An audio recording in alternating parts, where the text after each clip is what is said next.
My parents gave everything to my brother because he'll have a family someday, but months later they came begging me to pay their overdue bills, and 4 words from me ended it all.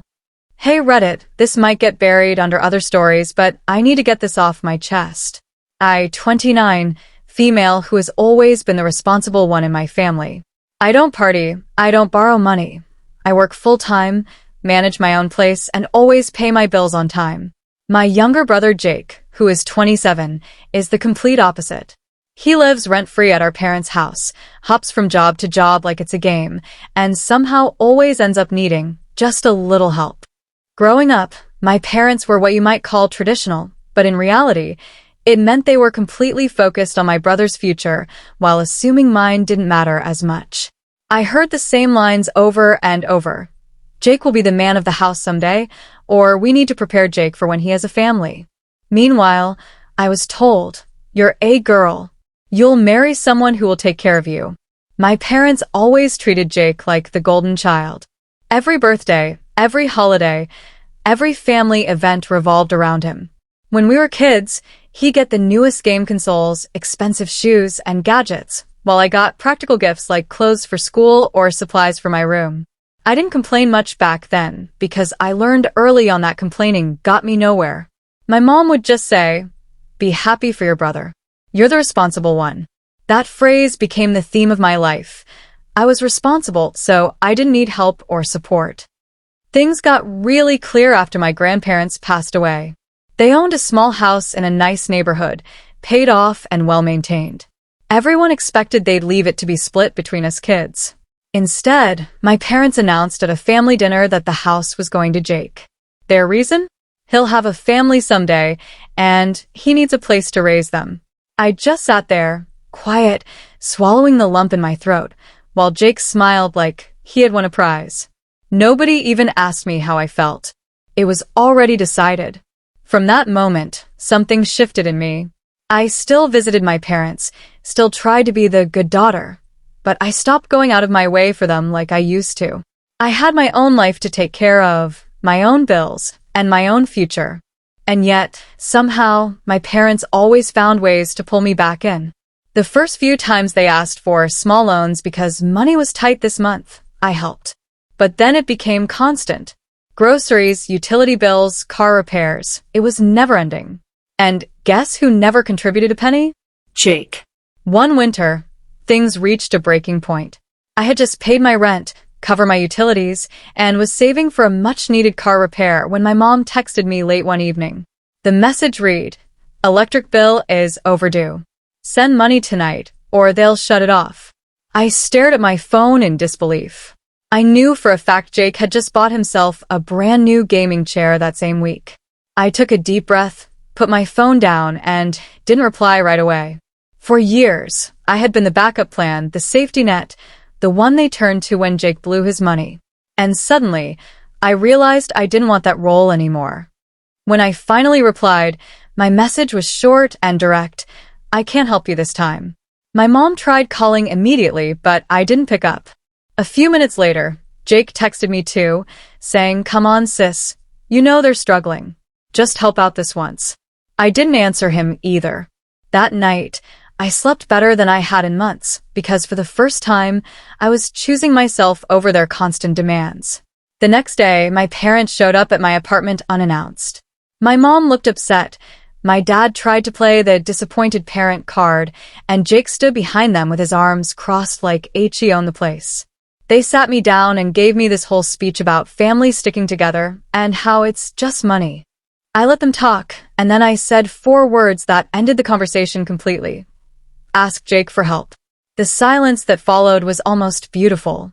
My dad looked at me like I had just betrayed them. My mom opened her mouth, but no words came out, and Jake actually looked nervous for once. From that day on, they stopped asking me for money. Sure, they were cold toward me for a while, but honestly, it was a relief. I could finally focus on my own life without constantly being guilt-tripped into covering for their favorite child. And you know what? They never sold that inherited house. Jake still lives there rent-free, still doesn't have a family, and still manages to blow through whatever money he has. I learned something important from all this. Being the responsible one doesn't mean you have to let people take advantage of you. Sometimes the best way to protect yourself is to set a boundary so strong that even family can't push past it. And in my case, that boundary was 4 simple words. My parents never realized that while they were busy protecting and providing for my brother's future, they were slowly pushing me away. Every holiday, every birthday, every family event became a reminder that no matter how hard I worked or how much I achieved, I would always come second. When our grandparents passed away 2 years ago, they left behind a small inheritance and their house. I assumed, naively, that it would be split fairly between me and my brother. But when the will was read, I found out the house was being given to Jake entirely, along with most of the inheritance money. My share was practically nothing. They told me to my face, smiling as if they were doing the right thing. "You don't need a house right now, sweetheart. You're single, and you've always been good at managing your own money. Jake needs a head start for when he has kids." I remember nodding politely that day, but inside, something broke. I realized in that moment that I wasn't just being overlooked, I was being written out of the family's future entirely. After that, I stopped expecting anything from them.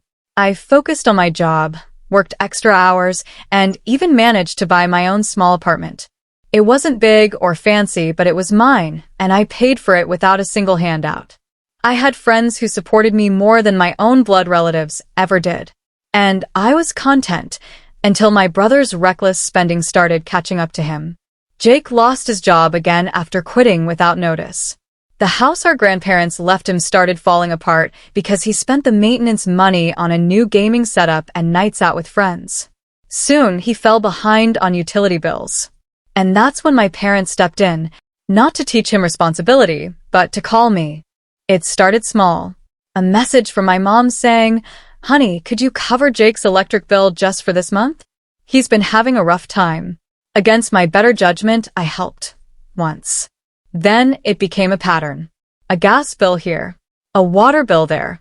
And every time, my parents would say, "You're doing so well, it's no big deal for you." Meanwhile, my savings account was shrinking and my patience was running out. The final straw came last month. I got a text from my mom late at night that simply said, "Bills are overdue again. You better handle it before they shut everything off." No, please. No explanation. Just an expectation that I would drop everything to save my brother yet again. Something in me snapped. I sat there in my living room, reading that text over and over, and I thought about every time they'd overlooked me, every sacrifice I'd made, every dollar I'd given without a word. The next morning, I drove to my parents' house. My mom opened the door with a smile, probably thinking I was there with cash in hand. My dad was sitting in his chair, watching TV like nothing was wrong.